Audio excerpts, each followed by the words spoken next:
All right, what's up guys? It's Friday, April 3rd. My name is Kevin, or Cloakin, if you don't know who I am.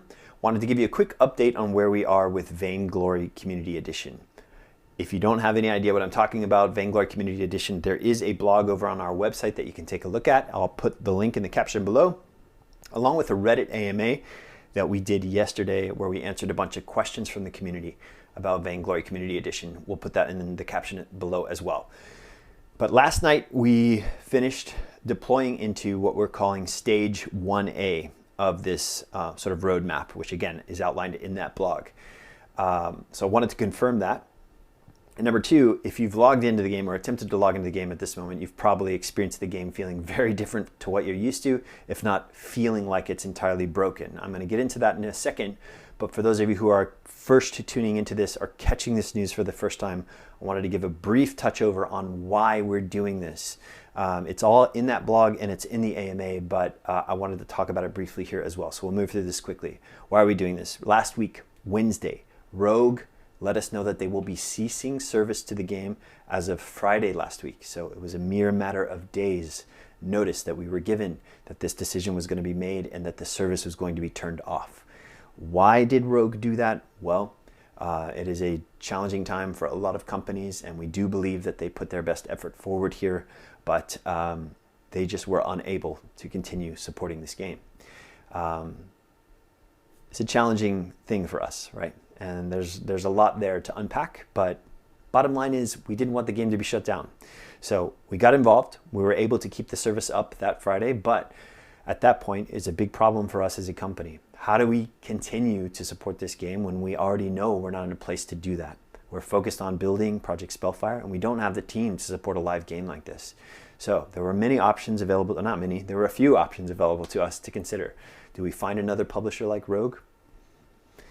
Our experience with Rogue was a challenging one. It was riddled with, didn't go as well, I should say, as we hoped, right? And all of the growing pains that you felt as a community around having another party like that involved with a game like this, you know, we felt it too in our own ways. And it wasn't something we felt super anxious to get back into. We did consider it. We talked to a few folks out there who this could have been a possibility for, but it just wasn't the right thing. So we as a company are unable to support it, like I mentioned, focused on Project Spellfire and continuing to build towards the future. Simultaneously, we need to make quick decisions here. Every day is a very, very costly day for Super Evil as a company to keep the service up, and that's not something we can sustain while continuing to have hope for the future and to push towards our goals with building new content and new games for you, our players. So we considered many options, but the one that we believe is truly best in line with our goals and our love for Vainglory and what we know as your love for the game of Vainglory was this idea of figuring out how we package the game to hand over to you, the community. That's why we're calling it Community Edition. We want Vainglory to live forever. We want you to be able to play Vainglory forever. It will not be the same as it was. It's just not possible. But the game at its heart that you know and love will be something that you will be able to play indefinitely, as much as you would like, depending on your interest. So that's the brief overview. Again, more details in the blog if you want to see it, and the Reddit AMA as well. So stage 1A, what is going on? If you've logged into the game, by the way, I'm looking at my notes here. That's why I keep looking down. I just want to make sure I'm getting through everything for you all. We call this out in the blog, but stage 1A is our roughest moment in this roadmap. At least we expect it to be. The game is going to feel entirely broken. Basically, everything is not going to work in the game right now except for the play menu. You're also going to have access to all skins and heroes. They're all going to be unlocked for everyone. Everything about the game is going to feel different. Your username is going to be gone. It's going to be replaced by a temporary name. It's going to feel like your account was hijacked, broken. It's just going to feel bad, very, very bad. So I'm letting you know that right now. We are aware that that's the case. Know that your account, your historical profile has been stored and is safe. We are hoping and planning to bring that back in stage 4 of this rollout, where we will allow you to re-import that down the road as we get things packaged up with a new client. But parties, chat, social, quests, progression, glory, ice, login, lockout, the market, event-based game modes. All these things aren't going to work right now.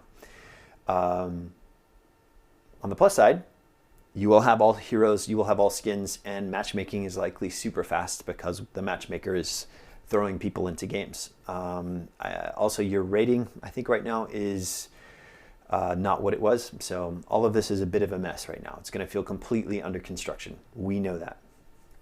Along these lines, I wanted to take some time to acknowledge that we've received incredible feedback over the last couple days, stories, videos, emails of people telling us how much Vainglory has meant to them as a game. And believe me, I am incredibly impressed by all of that. This has been a powerful game to the community, and that means so much to us as a developer, and it actually encourages us to continue down this path. So thank you for sending all of that. I also want to acknowledge that it is okay to be grieving this process, and I mean that. I know that we as a company are experiencing a similar feeling. Vainglory, as you know it, is changing, and it will not be the same.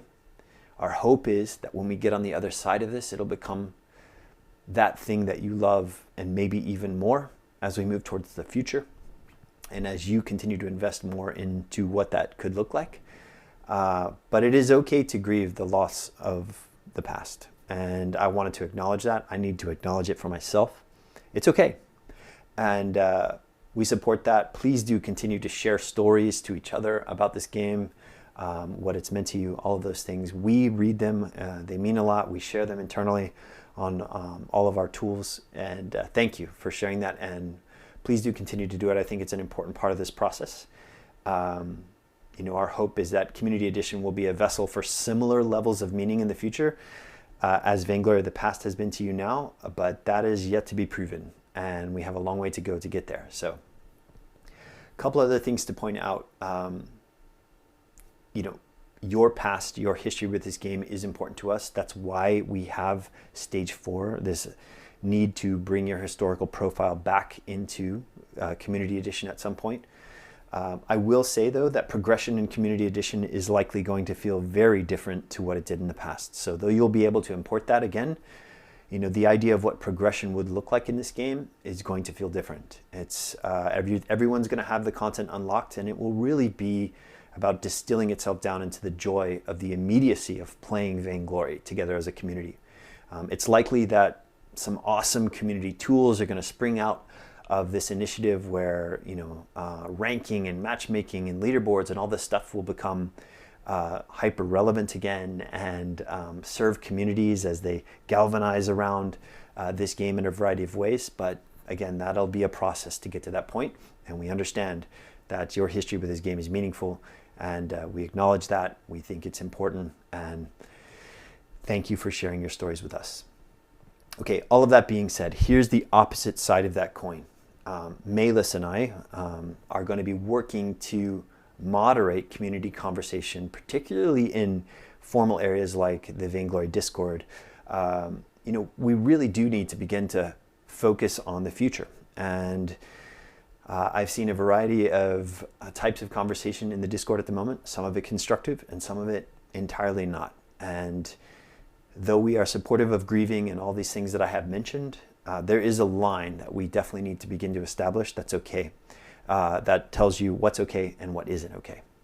And we will begin to do that, particularly in our Discord. I think it would be foolish to think that we're going to please everyone with these decisions. It's quite possible that Vainglory Community Edition just isn't going to be a game for everyone.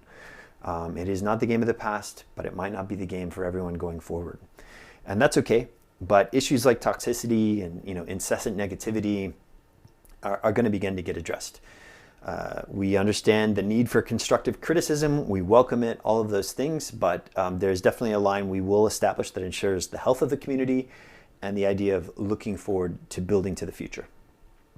So if you're being overly toxic and disruptive, you're going to find that places like our Discord are just not a place for you. And that's okay. It may become a place for you somewhere down the road. You're always welcome to come back, those kinds of things. But just wanted to let you know we will be putting some energy into ensuring that these locations are sort of cleaned up, refreshed, refocused, and pointed towards Vainglory Community Edition for the future. Okay. I want to take a quick second to talk about frequently asked questions or buckets of conversation that have come up from our Reddit AMA and across social media. Number one, it's that fear about history and account progression. Stage 4, I'll continue to say that, is where you'll be able to re-import your profile. All of those things will hopefully go down there. You will have your history with you at that point in the future. Number 2, we've received a ton of questions about how you can get involved. What can I do to host servers? How can I help build communities around this or tools around this? Thank you for all of that enthusiasm and support. That's amazing. Please do email us at community@superevilmegacorp.com if you'd like to get involved. It'll take us some time to get through all these emails, but we will be getting back with you, and we'll be able to connect you with our plans for the future there and how you can get involved. A couple other individual questions that have come up across this. Why isn't Super Evil open sourcing the game? Why aren't we getting access to everything? And I think it's important for us to point out that the Evil engine, the tools that we used to build Vainglory and are using to build the games of our future, is something that we're very proud of. It helps us make unique games like Vainglory, and will help us to continue to make unique offerings to the games industry going forward. And it's not something that we're currently planning on doing, opening that up to the community. So this will be handled in a much more of a partner server management relationship between us and organizations who can help us support this community edition, and much less of a wholesale offering of everything around Vainglory to the community. Number 2, NetEase, our publisher in China. Why aren't we allowing NetEase to publish across the globe rather than just in China? These are options we've considered, and we love NetEase. They've been an awesome partner for us. We've made them aware of our situation, but at the moment, this particular plan is not in our options right now. It's not on the possibility list, so we are unable to do that. Next, will Vainglory come back to Super Evil Megacorp at some point? Will we pick up service for the game? Will we add content to the game? What will Super Evil be doing in relationship to Community Edition going forward? As of right now, we have no plans to add new content to the game. Will that change? It's possible. We love Vainglory. We want to build more about and around Vainglory in the future, of course. But right now it is not on our to-do list. We are so focused on Project Spellfire, and have been, that this is just not something we are budgeted around in terms of our time and focus. Refunds. We've received a ton of questions about, can I get refunds for the money I've spent in this game? I think you are fully entitled to pursue refunds for money that you've spent across various platforms, and you should feel in your right to do that. Simultaneously, there's this alternate perspective that all of the things that you were buying that had meaning for you in the past are now unlocked for you as well in Community Edition going forward. I also understand that the sense of value around your money and what you get for it is very personal. So I'm not telling you that you have to feel good about that. But the alternative for us as a company was to shut this all down and to take it all away. And to us, we definitely feel that our plans with Community Edition are better than that alternative. Okay guys, that's it for this update, April 3rd. Thank you for being with us on this journey. This is going to be the most bumpy part of this transition. Please do send us your feedback and thoughts in the comments below, Discord of course, or any of our social media platforms. We'll be out there looking to answer your questions, and I'll be back with more of this as well. Sorry if there's been a lot of noise or background stuff here in my house. This is part of what it means to work remotely for Super Evil. So thanks for being here with us, and we'll see you in the next update.